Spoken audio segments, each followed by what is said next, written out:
Someone in a Facebook group I'm in made a post today about why they decided to not get the black card when offered. I'm going to read that post and then we are going to talk about it, so try to bear with me. And I'm also going to kind of skip through things I just feel like are irrelevant. So I've seen multiple posts asking how to get the black card. This is 100% just about my experience when I decided whether or not to get the black card. Spoiler, I decided it's a no for me. First things first, you have to have a personal annual income well in excess of $1 million.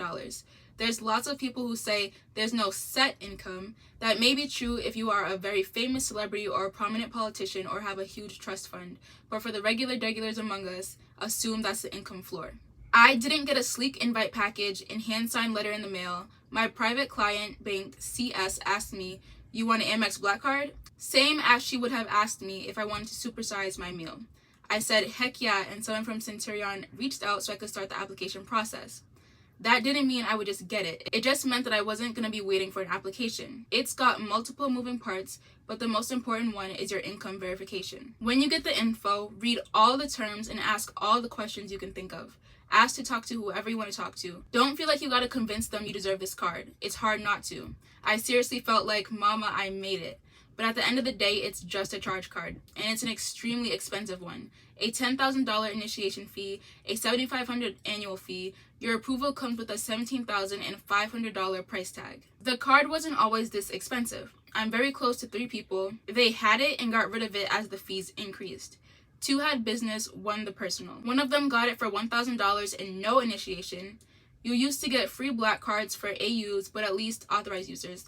But at least 5 years ago, that changed. And now you pay an extra annual fee for each card. Annual gifts used to be personally tailored. Now everyone gets the same gifts. All of them say the card changed a lot, and there were better perks and better service back when, even though there's more upfront perks now. You probably already know most of them: Equinox Gym, $1,000 Saks, Hilton and Delta status, etc., etc. There's a lot of cool sounding benefits. But one of them told me this, and it's a kick in the butt, but it's completely true. You are paying for someone else's Amex perks if you're not getting the fees back as cash back or points. If you have to think about how the benefits and status creates value, then this is not the card for you. Because just because you can afford the annual fee does not mean you won't miss the money. I have a vanilla personal platinum card. The fee is $695, but as long as you spend at least $34,750 a year, then you get MR points back worth at least that fee. Plus, if I get targeted offers or use spend categories, I can spend even less. Personally, my favorite thing about the Platinum is FHR for booking hotels and getting that 5x points. You get 5x points for all your travel.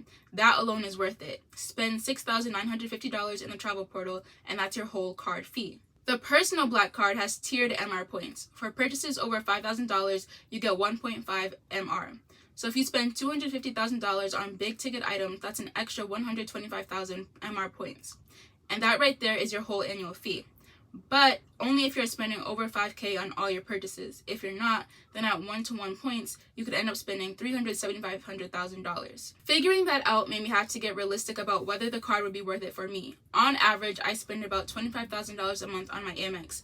But the reality is, sometimes I make a few big purchases here and there, and the rest is typical stuff like Uber Eats and Hulu. And some months I don't hardly spend anything. So I'd be nowhere near close to getting my annual fees back.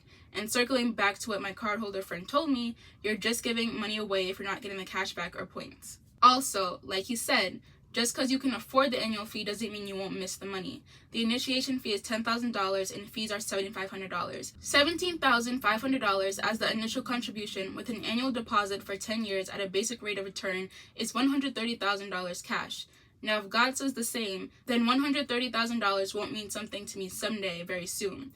But for right now, it still does. Then she just went on to talk about how she had to really convince herself and how the black card had her in a chokehold and how she really wanted it. And it was just like that moment where you feel like you made it and stuff like that. And how pulling it out and using it would be just such a great moment for her. And then she starts talking about this friend that she has. He doesn't personally earn nearly enough for the income threshold, but he uses a personal platinum for all his business expenses. His spend churn is so high that he has a VIP relationship with Amex. He has his own dedicated Amex team and so many millions of MR points that Amex T&E helped put them in a living trust. It came up casually in conversation years ago. Even if he had the income for a black card, he doesn't have any interest in one.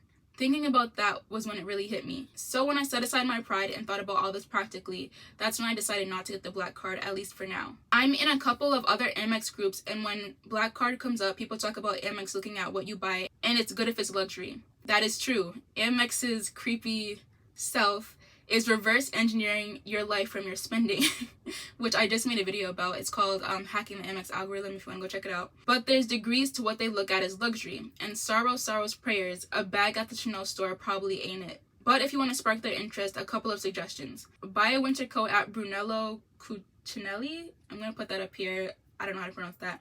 Instead of a Chanel purse.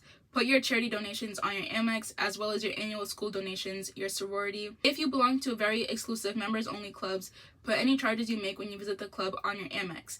If you usually stay at Hilton or Marriott for the Amex status and rewards, instead stay at Belmont, which is too bougie for no rewards program. If you are also high net worth, that type of spending might get you the invite. So that's the end of the post that she wrote. Now we're going to talk about the Black Card as a whole and what I think and just some of the details of it. So my quick opinion after reading that is, like everything else in life, some things are for some people and other things are not. I think it's extremely important to look at what you think is valuable. Do you care about having access to the world's best customer service? Do you care about having the highest status with Hilton? It sounds like the Black Card is just the platinum card on steroids, which is fine. So let's get into some of the details. It seems like the business Black Card is a little better than the personal Black Card because you get a 50% rebate on flights booked through the Amex travel portal, which gives an effective return rate of 2 cents per dollar. It's also important to note that this is not the card you'll be using to rack up points, as you're going to be earning 1 point per dollar on most purchases. The other benefits of the Black Card include an Equinox all-access gym membership. With the Platinum Card, you only get $300 in statement credits every year, but with the Black Card, they cover the full cost of the membership. You get a Saks Fifth credit of $250 every quarter, which totals $1,000 for the year. You get a Clear Plus membership for the cardholder and the family. That looks like a statement credit of up to $329 per year for the cardholder and up to 3 family members that are 18 and over. And if you didn't know, children under 18 are able to access Clear for free, so you don't need to pay for them to be able to access the Clear lines with you. This card also comes with travel benefits, such as Delta Platinum Medallion status. One of the perks of that is automatic seat upgrades up to 5 days before departure. Hertz Platinum status, which includes VIP pickups and drop-off service. And upgrades to the best standard and luxury vehicles available at the time. Hilton Diamond status, which is the highest level of Hilton status. You can enjoy suite upgrades, late checkout, breakfast, and enhanced earnings on paid stays. You also get mid-tier status with Marriott and IHG. Honestly, if the requirements for obtaining the business platinum are similar to the personal platinum, I feel like in 3 to 4 years, your girl's gonna get an invite. Because listen, $25,000 a month as a business is not hard to do at all. It sounds like a lot of money, but once you start making money and you're scaling, that's very easy to do. I spend about a quarter of that right now, and I'm not even running my business full time. I kind of run my business when I feel like it. Me and my mom have this joke that I turn on my ads when I feel like it, make a little bit of money, and then go off and do whatever. Kind of in La La Land right now, but I'm changing that soon. So stay tuned, subscribe, and in 3 years we're gonna see. So thank you guys so much for watching. That's it for this video, and I'll see you in the next one.